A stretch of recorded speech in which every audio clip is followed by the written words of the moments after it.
இந்த காடு அன்னைக்கு ராத்திரி எப்போதும் போல அமைதியா தான் இருந்தது. பறவைகள் எல்லாம் வழக்கம் போல தங்களோட இரவு உணவை சாப்பிட்டுக்கிட்டு இருந்தாங்க. ஏற்கனவே இரவு உணவை சாப்பிட்டு முடிச்ச பறவைங்க எல்லாரும் தங்களுடைய படுக்கையில படுத்து தூங்கிட்டு இருந்தாங்க. ஆனா அன்னைக்கு ராத்திரி அந்த காட்டுல பெரிய அசம்பாவிதம் நடக்க போகுதுங்கிற விஷயம் எந்த பறவைங்களுக்குமே தெரியாது. அதனால எல்லா பறவைங்களும் எந்த கவலையும் இல்லாம நிம்மதியா தூங்கிட்டு இருந்தாங்க. அந்த சமயம் வானத்துல கருமேகங்கள் சூழ ஆரம்பிச்சது. பயங்கர இடியும் இடிக்க ஆரம்பிச்சது. இப்படி இடி இடிச்ச கொஞ்ச நேரத்துல எல்லாம் அந்த காட்டுல ரொம்பவும் வேகமா மழை பெய்ய ஆரம்பிச்சது. இடி இடிச்ச சத்தத்துல கண் வச்ச சோனா குருவி ஜன்னல் வழியா வெளியேட்டி பார்த்தது. அந்த சமயத்துல மழையோட சேர்ந்து காத்தும் வேகமா அடிக்க ஆரம்பிச்சது. இதுவரைக்கும் சோனா குருவி இப்படி ஒரு மழையையும் காத்தையும் பார்த்ததே இல்லை. அதனால அது ரொம்பவும் பயந்துருச்சு. குக்கு குக்கு சீக்கிரமா எழுந்திரு. என்னம்மா எதுக்கு கூப்பிட்டீங்க? குக்கு, மழையோட சேர்த்து காத்து வேகமா அடிக்குது. எனக்கு என்னமோ ரொம்ப பயமா இருக்கு. அம்மா, நம்ம வீடு தான் நல்லா ஸ்ட்ராங்கா இருக்கு. அப்புறம் எதுக்கு பயப்படுறீங்க? இவங்க இப்படி பேசிக்கிட்டு இருக்கும்போது அவங்களோட வீடு ஆட ஆரம்பிச்சது. இப்படி கொஞ்ச நேரம் ஆடின வீடு திடீர்னு அப்படியே கீழே விழுந்துடுச்சு. இப்படி விழுந்த வீட்டுல இருந்து சோனா குருவியும் தப்பிச்சு வெளியே வந்தது. குக்கு குக்கு, என் செல்லமே, நீ எங்க இருக்க? சோனா குருவி இப்படி கத்தி கொஞ்ச நேரம் கழிச்சு குக்குவும் அந்த உடஞ்சு போன வீட்டுல இருந்து வெளியே வந்தான். குக்கு, என்னாச்சு உனக்கு? ஒன்னும் அடிபடலையே? இல்லம்மா, எனக்கு ஒன்னும் அடிபடல. நான் நல்லா தான் இருக்கேன். இவங்க இந்த மாதிரி பேசிக்கிட்டு இருக்கப்ப ரீட்டா கிளியும் ராக்கி கிளியும் அங்க கடந்து வந்தாங்க.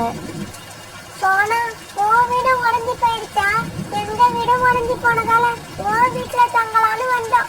இங்க வந்து பார்த்தா உன்னோட நிலைமை ரொம்ப மோசமா இருக்கு. சரி வாங்க, நாம புறா வீட்டுக்கு போகலாம். இல்ல ராக்கியண்ணா, புறாண்ணா வீட்டுக்கு நம்ம போறது அவ்வளவு பாதுகாப்பானதா இருக்காது. புறாண்ணா வீடு ஏற்கனவே ரொம்ப மோசமான நிலைமையில இருக்கு. சோனா குருவி இப்படி சொல்லிட்டு இருக்கும்போது புறாவும் அங்க கடந்து வந்தது.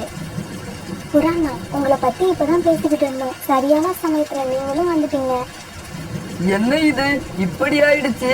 நான் யார் யார் வீட்டுக்கு போகலான்னு நினைச்சனோ அவங்க எல்லாருமே வீடு இல்லாம இங்க இருக்கீங்க. இதுக்கப்புறம் நாம எங்க போக முடியும்? ஏதாவது ஒரு மரத்தடியில போய் உட்கார வேண்டியதுதான். புறாண்ணா, காலண்ணா வீட மறந்துட்டீங்களா? வாங்க அவங்க வீட்டுக்கு போவோம். அவங்க வீடு கூட இப்ப புதுசா இருக்கிறதுதான். சோனா குருவி இப்படி சொல்ல பிறகு எல்லாருமே சேர்ந்து காலுக்காக வீட்டுக்கு பறந்து போனாங்க. சோனா, உனக்கே தெரியும், இந்த வீட்டை கட்டி 3 மாசம் தான் ஆகுது. பார்த்து பார்த்து கட்டின வீடு கடைசியா என்னடானா இப்படி ஆயிடுச்சு. கோரி அக்கா, கவலைப்படாதீங்க. நடந்தது நடந்துருச்சு. நம்ம எல்லாரும் உயிர் தப்பிச்சோமே, அதை நினைச்சு சந்தோஷப்படுங்க. அப்புறம் நீங்க மட்டும் என்ன தனியாக கஷ்டப்பட போறீங்க? நாங்க இவ்வளவு பேர் இருக்கோம். எல்லாரும் சேர்ந்து ஏதாவது முயற்சி செய்வோம். பிறகு எல்லாரும் அந்த இடத்துல உட்காந்து அன்னைக்கு ராத்திரி பூரா பேசிக்கிட்டே இருந்தாங்க. மறுநாள் பொழுது விடிஞ்சிச்சு. பொழுது விடவும் மழை விடவும் சரியா இருந்தது. மழை என்னமோ நின்று போயிடுச்சு. ஆனா அந்த காடு புறாவும் மழை நீர் தேங்கி நின்றுகிட்டு இருந்தது. நண்பர்களே, இந்த மழை நீர் காயிற வரைக்கும் நம்ம இந்த காட்டுல வாழறது ரொம்ப கடினமான காரியம். உணவுக்கு ரொம்ப கஷ்டப்படணும். ஆமா சோனா, நீ சொல்றதும் சரிதான். நாம பேசாம கடற்கரைக்கும் பக்கத்துல உள்ள காட்டுக்கு போயிடலாம். அங்க இப்ப கிளைமேட் நல்லா இருக்கிறதா கேள்விப்பட்டேன். அங்க நமக்கு உணவுக்கும் குடிநீருக்கும் எந்த பிரச்சனையும் இருக்காது. ஆமா, நீங்க சொல்றதெல்லாம் உண்மைதான். நாம இந்த காட்டுல வீடு கட்டி வாழ்றதுக்கு கடற்கரைக்கு பக்கத்துல உள்ள காட்டுக்கு போறதே எவ்வளவோ மேல். இப்படி பேசிக்கிட்ட எல்லா பறவைகளும் பிறகு கடற்கரைக்கு பக்கத்துல உள்ள காட்டை நோக்கி பறக்க ஆரம்பிச்சாங்க. சோனா குருவியோட குழந்தை குக்குவும் இவங்க கூட பறந்து போச்சு. குக்குவுக்கு பறக்க தெரியும். இருந்தாலும் இவ்வளவு தூரம் இதுக்கு முன்னாடி அது பறந்ததே இல்ல.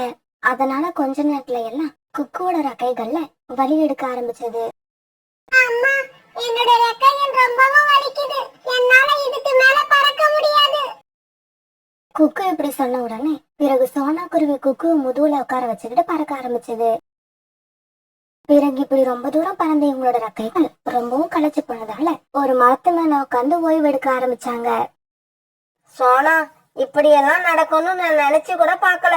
புது வீடு கட்டிட்டோம், இன்னும் 1 வருஷத்துக்கு நமக்கு கவலையே இல்லைன்னு நினைச்சேன். ஒரு நாள் ராத்திரி பெஞ்ச மழையில நம்மளோட நிலைமை இப்படி தலைகீழா மாறிடுச்சு. கோரி அக்கா, யாரும் எப்பவும் ஒரே நிலைமையில இருந்துட மாட்டாங்க. இப்ப இருட்டுல உள்ளவங்க நாளைக்கு வெளிச்சத்துக்கு வருவாங்க. ரொம்ப நாள் வெளிச்சத்திலேயே இருந்தவர்கள் திடீர்னு இருட்டுக்கு போயிடுவாங்க. பூமியில பிறந்த எல்லாரோட நிலைமையும் இப்படிதான். அம்மா, என்னுடைய ரெக்கைகள் ரொம்பவும் வலிக்குது. என்னால இதுக்கு மேல பறக்க முடியாது. இப்படி சொன்ன குக்குவோட உடம்ப சோனா குருவி தன்னோட ரெக்கைகளால தொட்டு பார்த்தது. கடவுளே, குக்குவோட உடம்பு நெருப்பா கொதிக்குது. இப்ப நான் என்ன பண்ணுவேன்? சோனா, குக்குவோட ஜுரத்தை சரி பண்ணாம நாம இங்க இருந்து எங்கேயும் போக முடியாது. சோனா, கோரியும் ரீட்டாவும் உன் பக்கத்திலேயே இருப்பாங்க. நான், புறா, ராக்கி நாங்க 3 பேரும் போய் ஏதாவது டாக்டரை பார்த்து ஜுரத்துக்கான மாத்திரையை வாங்கிக்கிட்டு வரோம். அப்படி எந்த டாக்டரும் இங்க இல்லைன்னா ஜுரத்துக்கான மூலிகை எங்க இருக்குன்னு கேட்டுட்டு வரோம். அந்த மூலிகையை பறிச்சுக்கிட்டு வந்து சாறு எடுத்து குக்குக்கு கொடுத்தா கூட போதும், ஜுரம் சரியா போயிடும். காலண்ணா, நீங்க சொல்றது சரிதான். ஆனா இந்த இடத்துலயும் லேட் ஆக்கிடாதீங்க. எவ்வளவு சீக்கிரம் வர முடியுமோ அவ்வளவு சீக்கிரமா வாங்க. சோனா குருவி இப்படி சொல்ல பிறகு காலுக்காகவும் புறா, ராகி இவங்க 3 பேரும் அந்த இடத்த விட்டு பறக்க ஆரம்பிச்சாங்க. இப்படி பறந்த 3 பேருக்கும் அந்த காட்டை பத்தி அவ்வளவு சரியா தெரியாது. அதனால ஏதாவது வீடு கண்ணுக்கு தெரிஞ்சா அங்க போய் உதவி கேட்கலான்னு பறந்து போய்கிட்டு இருந்தாங்க. இவங்க நினைச்ச மாதிரி ஒரு வீடு இவங்க கண்ணுக்கு தெரிஞ்சது. பிறகு அந்த வீட்டுக்கு போன இவங்க அந்த வீட்டு வாசல் கதவை தட்டினாங்க. கதவு தட்டுற சத்தத்தை கேட்ட ரோனி குருவி வீட்டை விட்டு வெளியே வந்து பார்த்தது. என்ன விஷயம்? எதுக்காக கதவை தட்டினீங்க? குருவி, எங்க காட்டுல நிறைய மழை பெஞ்சு வெள்ளம் வந்துருச்சு. அதனால கடற்கரைக்கு பக்கத்துல உள்ள காட்டுக்கு போலாம்னு எல்லாரும் பறந்து வந்துகிட்டு இருந்தோம். அப்ப எங்க கூட்டத்துல இருந்த ஒரு குருவியோட குழந்தைக்கு ஜுரம் வந்துருச்சு. அந்த குழந்தையோட ஜுரத்தை சரி பண்றதுக்கு தேவையான மாத்திரையோ இல்ல மூலிகையோ கிடைக்குமான்னு தேடி இங்க வந்தோம். இந்த விஷயத்துல நீங்க ஏதாவது எங்களுக்கு உதவி பண்ண முடியுமா? இங்க பாருங்க, இப்ப ராத்திரி ஆகுற நேரம். நீங்க போய் உங்க கூட வந்தவங்களை இங்க அழைச்சுக்கிட்டு வாங்க. எல்லாரும் ராத்திரி தங்கிட்டு காலையில இங்க இருந்து கிளம்பலாம். குருவி, நீங்க இப்படி சொன்னதுக்கு ரொம்பவும் நன்றி. இருந்தாலும் குருவி குழந்தையோட ஜுரத்தை சரி பண்றதுக்கான எந்த வழியும் நீங்க இன்னும் சொல்லல. நீங்க முதல்ல போய் எல்லாரையும் இங்க அழைச்சுக்கிட்டு வாங்க. ஜுரத்தை சரி பண்றதுக்கு நான் ஏற்பாடு பண்றேன். பிறகு இவங்க 3 பேரும் பறந்து போய் எல்லாரையும் ரோனிக்குருவி வீட்டுக்கு அழைச்சிட்டு வந்தாங்க. ரோனிக்குருவி வந்த எல்லாருக்கும் சாப்பிட தானியங்களையும் பழங்களையும் கொடுத்தது. நீங்க இந்த உணவுகளை சாப்பிட்டுக்கிட்டு இருங்க. ஜுரத்தை சரி பண்ண தேவையான மூலிகையை எடுத்துக்கிட்டு நான் இப்ப உடனே வாரேன். இப்படி சொல்லிட்டு வெளியே போன ரோனிக்குருவி பிறகு கொஞ்ச நேரத்துல ஜுரத்தை சரி பண்றதுக்கான மூலிகையை எடுத்துட்டு உள்ள வந்தது. பிறகு அந்த மூலிகையை கசக்கி அதுல இருந்து சாறு எடுத்து குக்குவோட வாயில ஊத்துச்சு. அந்த மூலிகை சாரை குடிச்ச குக்கு பிறகு கண்ணை மூடி நல்லா தூங்க ஆரம்பிச்சது. நீங்க செஞ்ச உதவிக்கு ரொம்பவும் நன்றி. உங்களோட பேர் என்ன? என்னோட பேரு ரோனி. ரோனி, கொஞ்சம் கூட தயங்காம எங்க எல்லாருக்கும் உதவி பண்ணனீங்க. உங்களை சந்தித்தது எங்களுடைய நல்ல நேரம் தான். ரோனி, இந்த வீட்டுல நீங்க மட்டும் தனியா தான் இருக்கீங்களா? வேற யாரும் இல்லையா? இதை கேட்ட உடனே ரோனிக்குருவி கண் கலங்கி அழ ஆரம்பிச்சது. எனக்கும் கணவனும் ஒரு குழந்தையும் இருந்தாங்க. அவங்க ஒரு தடவை ரொம்ப பசியா இருந்ததால மனிதர்களோட வயல்ல விளைஞ்சிருந்த சோளத்தை சாப்பிட முயற்சி பண்ணனாங்க. அந்த விவசாயி கல்லை எடுத்து எரிஞ்சதுல அவங்க 2 பேரும் அதே இடத்துல இறந்து போயிட்டாங்க. ரோனிக்குருவியோட கதையை கேட்டுட்டு அங்க இருந்த பறவைகள் எல்லாருமே ரொம்பவும் சோகமாயிட்டாங்க. பிறகு கொஞ்ச நேரத்துல குக்கு கண்ணை திறந்து பார்த்தான். இப்ப அவனுக்கு ஜுரம் சுத்தமா விட்டு இருந்தது. அவன் ரொம்ப உற்சாகமா இருந்தான். இப்படி ஏந்திரிச்ச குக்குவுக்கு ரோனிக்குருவி கொஞ்சம் தானியங்களை கொடுத்தது. அதை ரொம்பவும் ஆர்வமா குக்கு சாப்பிட்டான். பிறகு பேசிக்கிட்டே இருந்த எல்லாரும் அப்படியே படுத்து தூங்கிட்டாங்க. மறுநாள் பொழுது விடிஞ்சிச்சு. காலையில கண் விழிச்ச பறவைகள் எல்லாம் ரோனிக்குருவிக்கு ரொம்பவும் நன்றி சொல்லிட்டு அந்த வீட்டை விட்டு கிளம்புனாங்க. ரோனிக்குருவி இவங்க மேல காட்டின அன்பை உயிருள்ள வரைக்கும் இவங்க மறக்கவே மாட்டாங்க.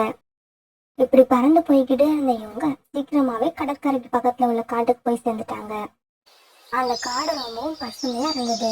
அந்த காட்டுல எந்த பக்கம் பார்த்தாலும் பறவைகளோட சத்தம் கேட்டுக்கிட்டே இருந்தது. அங்க உள்ள எல்லா மரங்களும் பூக்களும் பழங்களுமா காட்சி அளிச்சிச்சு. அந்த காட்டுல இருந்த 2 பறவைகள் இவங்க கிட்ட இப்படி பேச ஆரம்பிச்சாங்க. பறவைகளே, நீங்க எங்க இருந்து வரீங்க? உங்களோட முகங்களை பாக்குறப்ப ரொம்ப தூரம் பறந்து வந்த களைப்பு தெரியுது. நாங்க மலைப்பக்கம் உள்ள காட்டுல இருந்து வரோம். முந்தா நாள் பேஞ்ச மழையில எங்களோட வீடுகள் எல்லாம் இடிஞ்சு கீழே விழுந்துடுச்சு. எங்க காட்டுல எந்த பக்கம் பார்த்தாலும் வெள்ள நீர் தேங்கி இருக்கு. அதனாலதான் வேற வழி இல்லாம இந்த காட்டுக்கு பறந்து வந்தோம். கவலைப்படாதீங்க, உங்களை பிடிச்ச கஷ்டம் எல்லாம் போயிடுச்சு. அதோ தெரியுது பாருங்க ஒரு பெரிய மரம். அந்த மரத்து மேல எல்லாரும் கூடு கட்டிக்கிங்க. இங்க உணவுக்கும் தண்ணிக்கும் எந்த பிரச்சனையும் இருக்காது. இங்க உணவுக்கும் தண்ணிக்கும் எந்த பிரச்சனையும் இருக்காது. கோரியக்கா, பாத்தீங்களா, கடவுள் நமக்கு கஷ்டத்தை கொடுத்தாலும் அடுத்தடுத்து நல்ல உள்ளம் கொண்ட பறவைங்களை சந்திக்க வைக்கிறாரு. நாம இதுவரைக்கும் பட்ட கஷ்டம் எல்லாம் இந்த நிமிஷத்தோட முடிவுக்கு வந்துரும் நினைக்கிறேன். பிறகு எல்லா பறவைகளும் அந்த காட்டுல தங்களுடைய வீடுகளை கட்டி வாழ ஆரம்பிச்சாங்க. தங்களோட வாழ்நாளை ரொம்பவும் சந்தோஷமா கழிச்சாங்க.